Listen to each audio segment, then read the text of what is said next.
안녕하세요. 9월 20일 목요일입니다. 최근 문재인의 몰골을 보게 되면 걱정이 많은 사람처럼 보이고 있습니다. 검찰에서는 외화 송금 사건으로 최초로 사람을 체포했습니다. SBS 단독 보도에 따르면 검찰은 우리은행 본점을 압수수색했고 불법 송금에 연루되어 있던 지점장 출신 A씨를 전격 체포했습니다.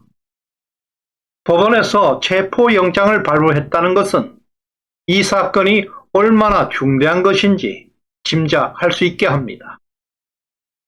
은행들이 초긴장하고 있습니다. 또 정부 당국도 예의주시하고 있는데요. 만약에 잘못되면 금융기관이 유엔의 북한 제재, 세컨더리 보이콧에 걸리기 때문입니다. 알고도 모르는 척 벙어리 삼룡이 정부가 되고 있습니다. 그러나 관련 수사 분위기는 박진감을 보여주고 있는데요. 법원에서는 압수수색과 체포영장 발부가 빈번하게 이루어지고 있습니다. 우리은행 본점을 압수수색했습니다. 지점장 출신 불법 송금 관련자를 전격 체포했습니다. 이런 일련의 사실에는 중요한 단서가 숨어 있습니다. 검찰은 우리은행 본점의 이상 외환거래 첩보를 입수하고 우리은행 본점의 관련 정보 제출을 요구하였는데요. 그런데 검찰의 이러한 수사 정보가 곧바로 불법 송금 관련자 A씨에게 흘러들어갔습니다. A씨는 곧바로 거래 송금 업체에게까지 이 수사 정보를 알려주게 됩니다.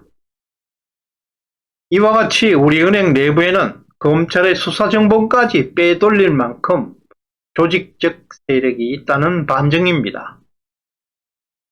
현재까지 밝혀진 불법 송금액은 65억 달러, 우리 돈으로 9조 원이 훌쩍 넘어가고 있는데요. 세계 7대 무역대국 대한민국의 외환 보유고는 4,300억 달러, 우리의 외환 보유고의 1.5%에 해당하는 9조 원이 가상화폐 시장을 통해서 해외로 빠져나가 버렸습니다. 이런 일은 문재인 정권에서나 가능한 일입니다. 집권 세력이 모르고는 절대 일어날 수 없는 시스템입니다. 더구나 우리나라 한국같이 세계 최첨단 국가에서 이런 불가사의한 일이 터진 것은 금융 시스템의 완전 붕괴, 국가 시스템이 붕괴했다 할 것입니다. 한동훈 장관이 미국 FBI와 한미 가상화폐 공조를 협의해 왔습니다. 그리고 이례적으로 이복형 금감원장이 미국에게 수사 자료를 공유할 것이라고 발표한 것을 보게 되면 이 사건은 한국 내 사건만은 아니라는 것이 증명되고 있습니다. 일각에서는 불법 송금 사건을 단순 환치기 범죄로 축소 보도하고 있습니다. 그러나 절대 그렇지 않습니다. 1987년 외환위기 이상으로 국가를 위기로 빠뜨릴 수 있는 중대 범죄입니다. 론스타 사건 소송 총액은 6조 원이었습니다. 20년 동안 싸워오면서 얼마 전 3천억 배상 판결을 받았습니다. 3천억 물어주는데 나라가 난리가 났습니다. 그런데 말입니다. 가상화폐 불법 송금액은 무려 9조 원입니다. 고스란히 9조 원 모두 국부가 해외로 빠져나가는 것입니다. 론스타 손해액의 30배나 되는 엄청난 국부가 해외로 빠져나갔습니다. 민주당은 조용합니다.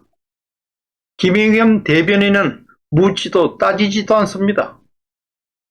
민주당에서는 가상화폐 말만 나오면 얼버무리고 침묵하고 있습니다. 올해 3월 금융정보분석원 FIU는 우리나라 가상화폐 총액이 55조 원, 하루 거래대금은 11조 원, 거래소는 무려 29개라고 발표하고 있습니다. 한국은 가상화폐 시장에서 미국, 일본 다음으로 세계에서 세 번째 큰 시장이라고 합니다. 현재까지 불법 송금액의 전모는 대체로 세 가지로 분류되고 있습니다. 1. 남북대화의 대가로 북한에 넘어가는 대북 송금 자금. 2. 해킹으로 강탈한 북한의 가상화폐 자금 세탁. 3. 집권층과 부패 세력이 결탁한 비자금의 국제이동으로 보고 있습니다. 일정 규모 이상 달러의 국제이동은 국제은행 간 통신협회 스위프트 결제망을 통해 이루어지고 있습니다.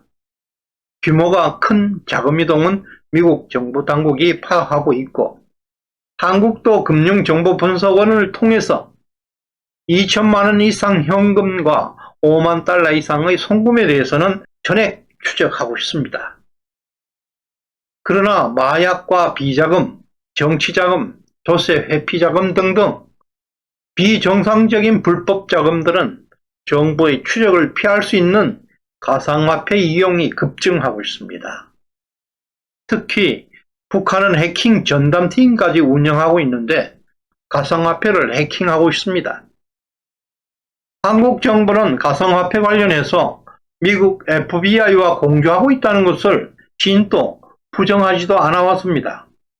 그러나 최근에 한국 정부는 미국과 공조 사실을 기정사실화하고 있고 한동훈 장관은 국회에서 김의겸 의원과의 질의에서 미국 방문 때 가상화폐 관련 협의를 하였다고 언급한 바 있습니다.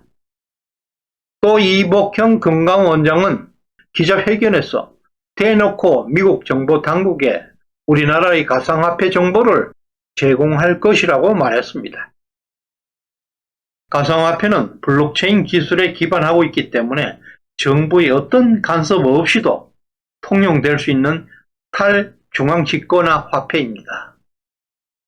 암호화폐를 보관하는 월렛이라는 지갑만 개설하게 되면 가상화폐 거래소가 있는 국가에서는 어디서든 사용 가능하고 현금화할 수 있습니다. 예를 들게 되면 일본에서 비트코인을 매수해서 나의 지갑, 월렛에 담기만 하면 내 비트코인 잔고는 증가합니다. 전 세계 어디서나 송금 수수료 한 푼도 들어가지 않습니다. 또 자금을 이동하는데 시간도 소요되지 않습니다. 매수하는 즉시 내 지갑 월렛에 들어오게 됩니다. 이처럼 가상화폐는 달러, 원화로 사용하기 이전까지는 추적이 불가능합니다. 때문에 정부의 추적으로부터 자유롭습니다. 정부는 가상화폐를 공식적 화폐로 보증할 수도 없습니다. 정부가 보증하지 못하기 때문에 비트코인 가격은 엄청나게 등락을 거듭하게 되는 것입니다. 이러한 엄청난 가격 등락에 따른 리스크에도 불구하고 마약과 비자금, 조세 회피 자금 등 검은 돈들은 이런 리스크에도 불구하고 암호화폐를 선호하게 됩니다. 지난 정권에서 초대형 금융사건이 유독 많이 터졌습니다. 라임옵티머스, 우리들 병원, 신라젠, 디스커버리, 대장동, 성남FC, 경기지역화폐 등등 그 수많은 비리 규모는 16조가 넘습니다. 지금 이 자금들이 어디에 가 있겠습니까? 그리고 임종석은 대통령 전용기를 타고 중동으로 다녔습니다. 김정은은 싱가포르, 베트남까지 왔다 갔습니다. 트럼프를 수차례 만났습니다. 문재인도 평양을 다녀왔습니다. 이거 절대로 공짜로 이루어질 수 없는 것입니다. 김대중은 김정일 한 번 만나는데 5조 원을 퍼주었습니다. 단순 계산해도 문재인 정권은 김정은에게 수십조 바쳤을 것입니다. 이제 판도라 뚜껑이 열렸습니다. 최근 정신나간 사람 흉내내면서 좌충우돌하는 이유를 곧 알게 될 것입니다. 시청해 주셔서 감사드립니다.